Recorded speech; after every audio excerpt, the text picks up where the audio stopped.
we're in a situation right now where we should be the richest country in the world. And we were the richest country in the world in 1900. So we discovered gold in Ballarat in like 1853 or something or other. That led to a gigantic gold rush through the late 1800s in this country. We are a huge producer of natural resources, so sheep and beef and grain and so forth. And you can just walk around Melbourne and look at the buildings, right? In 1900, Melbourne was the richest city in the world. Full stop. The second richest city in the world was Buenos Aires. Now, the two countries of Australia and Argentina took very different paths from 1900 onwards.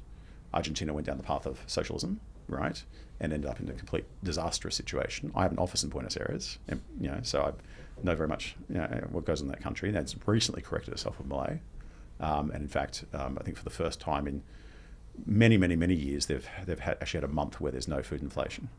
But normally the inflation is completely and utterly out of control, and you've got to adjust wages every month and this at the other, and it's a very destabilizing place to live and so forth. And then we went down the other path, right? And for a while, Australia was a great place to live, and we had manufacturing, for example, as a substantial portion of the GDP of this country. We made cars, we made a bunch of different things. We had whole supply chains for various things. And then we just went into this path of just easy, relentless growth, where it was just, house prices drifting up and shipping iron ore and coal and gas and gold overseas. You would think a country with 1,200 years of coal supply would be an energy superpower. You would think a country with 28% of the world's uranium reserves would be an energy superpower. You would think a country with 20% of the world's gas exports, sometimes number one in the world for gas exports, sometimes number two in the world for gas exports, would be an energy superpower. You would think a country with 3.46 people per square kilometre would have cheap land and cheap housing, right? You would think a country that has, what is it, something like, we're third in the world for production of cobalt. We have 47% of the world's lithium production. We are fifth in the world for the production of, sixth in the world for production of copper, fifth in the world for the production of nickel. You'd think we'd be an energy and electronic and mechanical engineering superpower. We control 56% of the world's iron ore exports.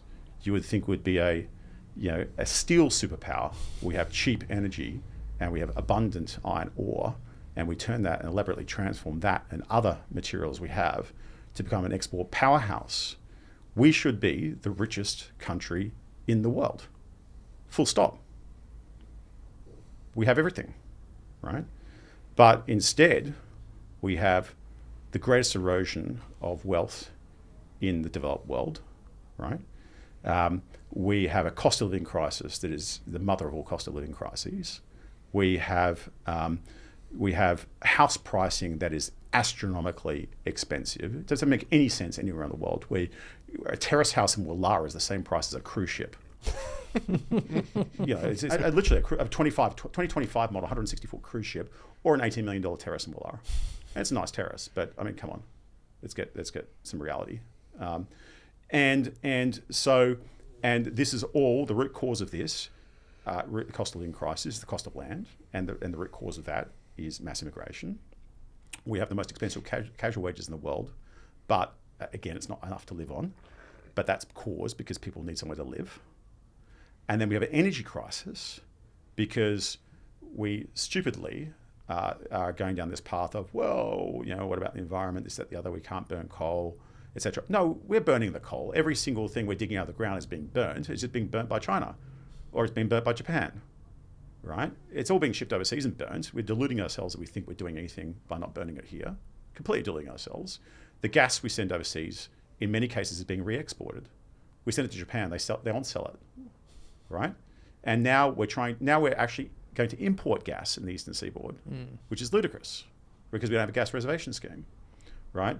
So we have a cost of living crisis caused by input costs such as land and wages, which comes back to land. We have an energy crisis through very poor energy policy, where we'll export all the raw materials to build renewable generators, which are energy negative on the energy that's consumed to get the materials out of the ground, which ship back to us are unreliable, which we can't, and as a result of such, we can't run a reliable manufacturing industry in this country. Manufacturing as a percentage of gross value add is 5.39%, which is on par with Botswana, where you go see cheetahs. It's on par with Liechtenstein, which is a financial haven. It has dropped from about 15, 16, 17, 18, 19% to 5%. It's about 1/3 what of the average is for the OECD. We literally, this country is going to hell in a handbasket. We are 93rd in the Harvard Economic Complexity Index in terms of the complexity of things that we produce and how sophisticated they are and how much people can replicate them. Our economy, in terms of sophistication and complexity, is on par with Equatorial Guinea, where they don't have a cinema in the entire country, right? And so it is all being caused by government policy, which can be turned around on a dime. I will say this about investing. Everything you do learn is cumulative. What I learned at 20 is useful.